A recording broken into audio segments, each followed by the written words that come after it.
ಚಿತ್ರದುರ್ಗ ಮೂಲದ ರೇಣುಕಾಸ್ವಾಮಿ ಹತ್ಯೆ ಪ್ರಕರಣಕ್ಕೆ ಸಂಬಂಧಿಸಿದಂತೆ ನಟ ದರ್ಶನ್ ಸೇರಿದಂತೆ 10 ಜನರನ್ನು ಪೊಲೀಸರು ಬಂಧಿಸಿದ್ದಾರೆ. ಈಗಾಗಲೇ ದರ್ಶನ್ ಅವರ ವೈದ್ಯಕೀಯ ಪರೀಕ್ಷೆ ಮುಗಿದಿದ್ದು ಪೊಲೀಸರು ತನಿಖೆಯನ್ನು ಆರಂಭಿಸಿದ್ದಾರೆ. ಇನ್ನು ಪ್ರಕರಣದ ಕುರಿತು ಗೃಹ ಸಚಿವ ಡಾಕ್ಟರ್ ಜಿ ಪರಮೇಶ್ವರ್ ಅವರು ಪ್ರತಿಕ್ರಿಯೆ ನೀಡಿದ್ದಾರೆ. ಚಿತ್ರದುರ್ಗದ ಒಬ್ಬ ವ್ಯಕ್ತಿ ಕೊಲೆಯಾಗಿದ್ದಾರೆ. ಈ ಕೇಸ್ನಲ್ಲಿ ದರ್ಶನ್ ಸೇರಿದಂತೆ 10 ಜನರನ್ನು ಬಂಧಿಸಲಾಗಿದೆ. ನಮ್ಮ ಇಲಾಖೆಯವರು ತನಿಖೆ ಮಾಡ್ತಾರೆ. ಅದರ ಬಳಿಕವೇ ಕಾರಣ ಗೊತ್ತಾಗಲಿದೆ. ಈಗ ಇಷ್ಟೇ ಮಾಹಿತಿ ನಮಗೆ ಗೊತ್ತಿರುವುದು ಎಂದು ಹೇಳಿದ್ದಾರೆ. ಇದು ಮರ್ಡರ್ ಕೇಸ್ ಆಗಿದ್ದರಿಂದ ಕೇಸ್ ಸೀರಿಯಸ್ ಆಗಿದೆ. ಇದರಲ್ಲಿ ದರ್ಶನ್ ಪಾತ್ರ ತನಿಖೆಯ ಬಳಿಕವೇ ಗೊತ್ತಾಗಲಿದೆ. ವೈಯಕ್ತಿಕವೋ ಏನು ಅನ್ನೋದು ತನಿಖೆಯಿಂದ ಗೊತ್ತಾಗಲಿದೆ. ಈಗ ನಮಗೆ ಇಷ್ಟು ಮಾತ್ರ ಮಾಹಿತಿ ಗೊತ್ತಿದೆ ಎಂದು ಪರಮೇಶ್ವರ್ ಹೇಳಿದ್ದಾರೆ. ಚಿತ್ರದುರ್ಗದ ಒಬ್ಬ ವ್ಯಕ್ತಿ ಕೊಲೆ ಆಗಿದ್ದಾರೆ.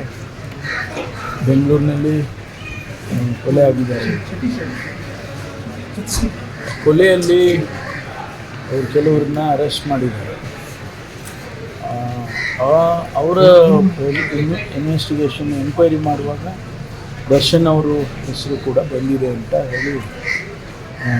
ಹೇಳಿದ್ದಾರೆ.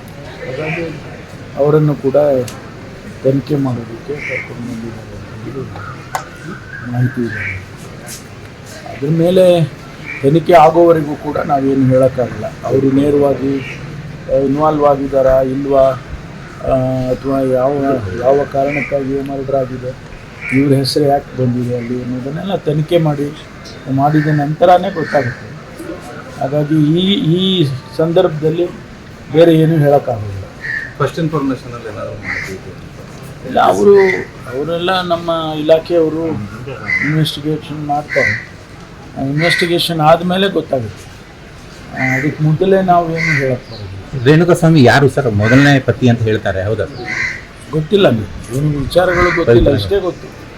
ಇದ್ರ ಮೇಲೆ ನಾವೇನು ಈಗ ಹೇಳಕ್ಕೆ ಬರೋದಿಲ್ಲ. ಸರ್, ಯಾವಾಗ ಅರೆಸ್ಟ್ ಆಯಿತು? ಎಲ್ಲಿದ್ದಾರೆ ದರ್ಶನ್ ಈಗ? ಇಲ್ಲ, ಅವರು ಮೈಸೂರಿನಲ್ಲಿ ಅರೆಸ್ಟ್ ಮಾಡಿದ್ದಾರೆ. ಮೈಸೂರಿಂದ ಬೆಂಗಳೂರಿಗೆ ಕರ್ಕೊಂಡು ಬಂದಿದ್ದಾರೆ. ಅವರು ಯಾರು ನಮ್ಮ ಇಲಾಖೆಯವರು ಅವರಲ್ಲಿ ಇಟ್ಕೊಂಡಿದ್ದಾರೆ ಮತ್ತು ಅವ್ರನ್ನ ಎನ್ಕ್ವೈರಿ ಮಾಡ್ತಾ ಇದ್ದಾರೆ, ತನಿಖೆ ಮಾಡ್ತಿದ್ದಾರೆ. ಎಲ್ಲ ಇಲಾಖೆಗೆ ಸಂಬಂಧ. ದರ್ಶನ್ ಅವರ ಸೂಚನೆ ಇತ್ತಂತ ಸರ್? ಅವರು ಯಾರು ಅವ್ರನ್ನ ಮೊದಲು ಅರೆಸ್ಟ್ ಮಾಡಿದ್ರಲ್ಲ, ಅವರೆಲ್ಲ ಅವ್ರ ಹೆಸರು ಹೇಳಿದ್ದಾರೆ ಅಂತ ಕೇಳಿದೆ.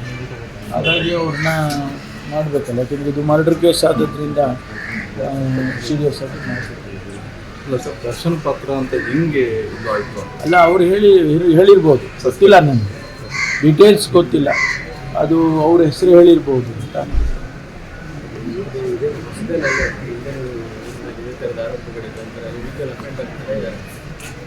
ಅದೆಲ್ಲ ತನಿಖೆ ಮಾಡಿದ ಮೇಲೇ ಗೊತ್ತಾಗುತ್ತಲ್ಲ, ಅವರು ಇದ್ದಾರೆ ಇಲ್ಲ, ಅವ್ರು ಯಾವ ಹಂತದಲ್ಲಿ ಅವ್ರ ಇನ್ವಾಲ್ವ್ಮೆಂಟ್ ಇದೆ, ಅವ್ರ ಹೆಸರು ಯಾಕೆ ಬಂದಿದೆ, ಅದೆಲ್ಲ ತನಿಖೆ ಮಾಡಿದ ಮೇಲೇ ಗೊತ್ತಾಗುತ್ತೆ. ಪ್ರಕರಣದ ಕುರಿತು ಮಾತನಾಡಿದ ಬೆಂಗಳೂರು ಪೊಲೀಸ್ ಆಯುಕ್ತ ಬಿ ದಯಾನಂದ್, ತನಿಖೆಯಲ್ಲಿ ಕನ್ನಡ ಚಿತ್ರರಂಗದ ನಟ ದರ್ಶನ್ ಹಾಗೂ ಆತನ ಸಹಚರರನ್ನು ಬಂಧಿಸಿ ವಿಚಾರಣೆ ನಡೆಸಲಾಗುತ್ತಿದೆ. ರೇಣುಕಾಸ್ವಾಮಿ ದರ್ಶನ್ ಪತ್ನಿಗೆ ಅವಾಚ್ಯ ಸಂದೇಶಗಳನ್ನು ಕಳಿಸಿದ್ದಾನೆ ಎಂಬ ಕಾರಣಕ್ಕೆ ಆತನ ಕೊಲೆ ಮಾಡಲಾಗಿದೆ ಎಂಬುದು ಪ್ರಾಥಮಿಕ ತನಿಖೆಯಲ್ಲಿ ತಿಳಿದು ಬಂದಿದೆ ಎಂದಿದ್ದಾರೆ.